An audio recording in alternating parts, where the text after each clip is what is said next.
ayan guys, react muna natin yung mga lalabs natin. Team Sponty.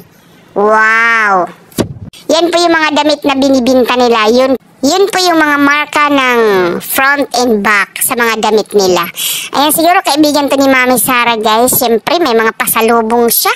Ang daming nagbibigay ng pasalubong kay Mami Sara. Hindi ko alam kung ano to. Mukhang mga medisina or books. Mga pagkain siguro guys, no? Ayan. Ano kaya yan? At si Sir Vince, ayan. Tama nga naman. Do not be afraid. Ganda ng view sa likod ni Sir Vince at syempre nag-exercise siya. Siguro sa MOA to guys, no? Mukhang malaking building or mall yan. Oh, diba? Or maybe sa Lunita Park. Pero ang layo lang ni Sir Vince dun, no? Pero tingnan mo, yung MOA, likod din nun is dagat. Kaya siguro, andito si Sir Vince sa MOA nag-exercise.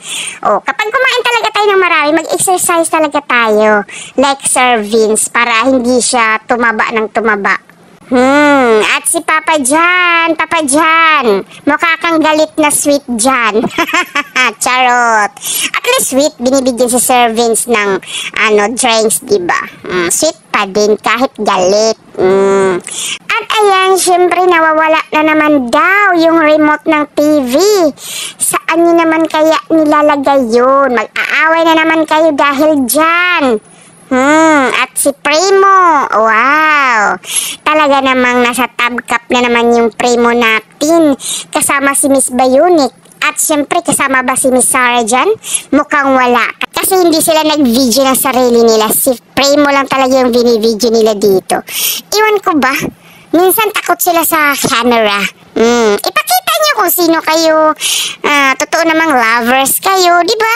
Wala namang masama sa nagpapakita ng, alam mo yun, pagmamahalan sa isa't isa. Charot. At yung Amara natin, ang sabi dito, mali yung step nyo, luma na yung step nyo, ito yung bago. O, di ba?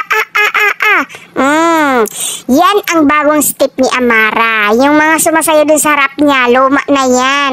Ito talaga yung kakaibang bata, masayahin. Tingnan mo naman, walang pakialam kahit maraming tao sumasayaw.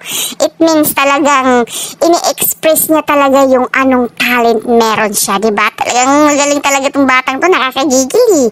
Ewan ko ba, hindi talaga siya nahihiya. Dapat nating tularan si Amara. Hindi po siya mahiyain.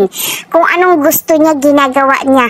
Basta nasa tama lang siya, guys. O, baby loves, galingan mo ha, mas gagalingan mo.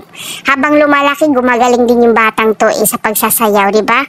Kaya, kagiliw-giliw ka talaga, Amara. Keep it up, baby, ha? Love you! So, yun lang po yung reaction for today's video. Bye! Love you!